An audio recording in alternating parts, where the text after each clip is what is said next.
Hello hello, कैसे आप सभी लोग। आप लोगों का दोबारा स्वागत है हमारे एक नए वीडियो में। तो आज हम लोग बात करेंगे पाइथन के कोर्स में फंक्शंस एंड आर्गुमेंट्स के बारे में। तो इसमें हम जानेंगे कि हम लोग बल्क में कैसे फंक्शंस को एक्सपोर्ट करा सकते हैं और कैसे बल्क में हम आर्गुमेंट्स को फंक्शन में बदल सकते हैं। तो चलते हैं कंप्यूटर स्क्रीन पर और आप लोगों को समझाते हैं कि ये कैसे काम करता है। तो सबसे पहले हम लोग अभी अपनी एक फंक्शन बनाएंगे जिसे मैं डब का यूज़ करके बनाने वाला हूँ और जिसे मैं नाम दूंगा एवरेज। तो मैं पूरा कोड लिख के आप लोगों को समझाता हूँ कि मैंने यहाँ पर क्या किया। तो मैंने यहाँ पर अपना पूरा कोड लिख लिया है। डिफरेंस जो कि हमारा एक फंक्शन है, एवरेज भी हमारा एक फंक्शन है जिसमें मैंने ए और बी का एवरेज निकालने को दिया है।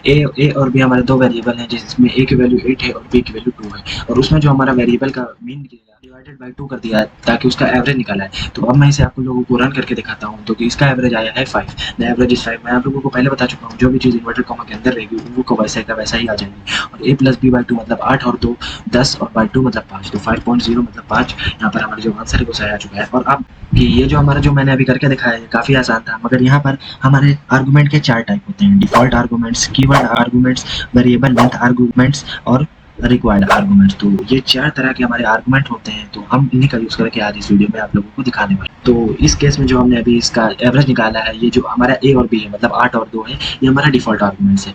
और हाँ, इसी में मैं आप लोगों को एक ट्रिक बताना चाहता हूँ कि जैसे कि ये हमारा ए है और दूसरा वाला फंक्शन हमारा बी है। तो अगर मैंने यहाँ पर जो ऊपर ए साइड लिखा था और उसके कॉमा लगाकर बी लिखा था, अगर मैं वहाँ पर उसकी वैल्यू कुछ और दे दूँ, जैसे मैं यहाँ पर इसकी वैल्यू 4 दे दूँ जो कि हमारा ए, और यहाँ पर इसकी वैल्यू 5 दे दूँ। ये मैं पहले भी बता चुका हूँ सिर्फ ये रिवीजन के लिए। तो यहाँ पर इक्वल लगाकर इसकी वैल्यू मैंने अगर 4 दी है तो मैं इसे 10 करने के लिए 6 दे देता हूँ ताकि हमारा मेन जो है वो अंडरस्टैंडिंग में है। तो और हम इस लोगों को कमेंट आउट कर देते हैं ताकि ये कोई दिक्कत ना दे। तो अब हम अगर इसे रन करेंगे तो 6 4 10 होता है। तो यहाँ पर मैंने 6 और 4 वैल्यू दे दी है और अगर अब मैं इसे रन करूँगा तो हमारा 5 आ चुका है, क्योंकि जानते हैं कि 6 और 4 10 होता है, उससे 2 से डिवाइड करेंगे तो 5 ही आंसर आएगा। तो इस तरह से आप लोग यूज़ कर सकते हैं। आप लोग यहाँ भी वैल्यू दे सकते हैं और यहाँ भी वैल्यू दे सकते हैं। यहाँ पर मैंने दोनों जगह अलग अलग वैल्यू दी थी, मगर जो दोनों का सम है वो सेम है और जो एवरेज है वो भी सेम है, इसलिए उनका बिल्कुल सेम आंसर आ रहा है। तो अब हम लोग बढ़ते हैं अपने अगले टाइप की तरफ जिसका नाम है कीवर्ड आर्गुमेंट। तो जो हमारे कीवर्ड आर्गुमेंट होते हैं वो बहुत ही ज़्यादा सिंपल होते हैं। इसका यूज़ सिर्फ हम ऑर्डर बदलने के लिए कर सकते हैं। जैसे कि मैंने यहाँ पर ऊपर आप लोग देख सकते हैं, यहाँ पर मैंने ए पहले लिखा है और बी पहले लिखा है और उसी के नीचे यहाँ पर 8 अगर उसे कंपेयर करेंगे ए और बी की इक्वेशन से एवरेज की इक्वेशन को, तो हमारा जो वैल्यू निकल के आएगी वो ए इक्वल टू 8 होगी और बी इक्वल टू 2।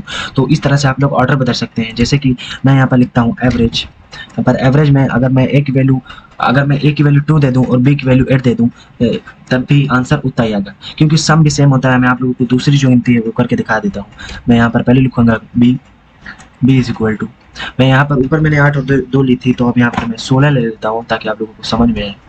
16 यानी कि 16 और कॉमा लगाकर ए की वैल्यू 2 ले लेता हूँ। ये सिर्फ हमारा ऑर्डर बदलेगा और कुछ नहीं करेगा। ए की वैल्यू 4 ले लेता हूँ ताकि जो हमारा सम हो वो 20 4 से डिवाइड करने पर 10 है। तो ऊपर वाले को मैं कमेंट आउट कर देता हूँ और अब हम इसे रन करेंगे तो हमारा जो द एवरेज आया है तो वो हमारा 10 है, क्योंकि 16 4 20 होता है और 20 अपॉन टू 10 होता है। तो हमारा एवरेज जो आया है वो 10 आता है।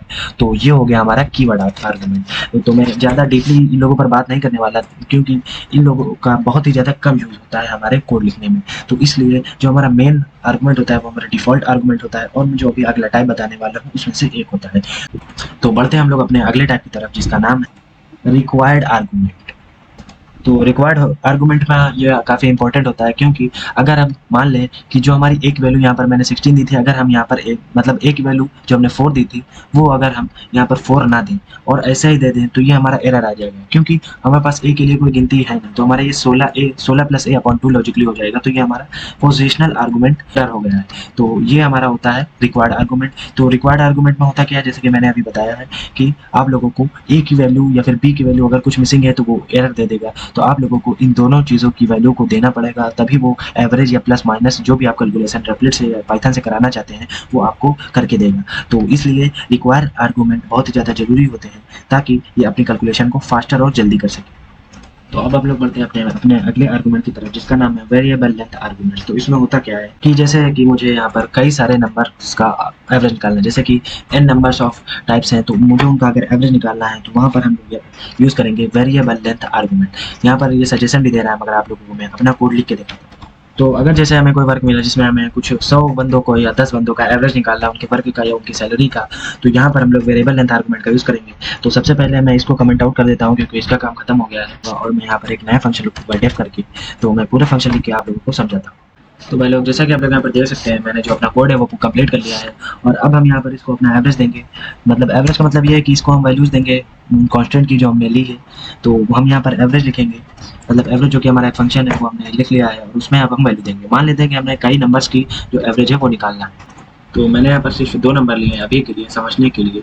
तो यहाँ पर 5 है हमारा 11 होता है, उससे मैंने यहाँ पर जो हमारा कोड लिखा गया है, ये इतना जो आप लोग 3 लाइन का कोड देख रहे हैं, ये मैंने लॉजिक से लिखा है। इसका कोई फार्मूला नहीं होता है, ये आप लोगों को अपना दिमाग लगाकर लिखना पड़ेगा कि क्या लॉजिक बन सकता है। जो सम प्लस आई है उसको मैंने सम इक्वल टू 0 से इनिशियलाइज़ किया है ताकि ये कोई दिक्कत ना दे। तो ये हमारे पास 5.5 आ गया है, जो ढाई है वो ऊपर वाले का है। तो 5 6 11 होता है और उसे हम 2 से डिवाइड करेंगे तो 5.5 होता है। तो अगर मैं ज़्यादा नंबर का लेना चाहूँ, मैं आप लोगों को लिख के दिखा देता हूँ। तो मैंने यहाँ पर कुछ 5 गिनती ले ली है, 5 6 8 9 3। तो अब मैं अगर इसे रन करूँगा तो ये सब का एवरेज निकाल के अलग अलग देगा। जैसे कि मैंने यहाँ पर एक लाइन लिखी है सम प्लस आई, तो आई है जो हमारा नंबर है, तो उसमें हम 1 जोड़ देंगे तो ये हमारा इतना निकलेगा। तो 5 का हमारे निकला 1, उसके नीचे 6 का निकला हमारा 2.2, उसके बाद हमारा 3.8, उसके बाद 5.6 और इसके बाद 6.2।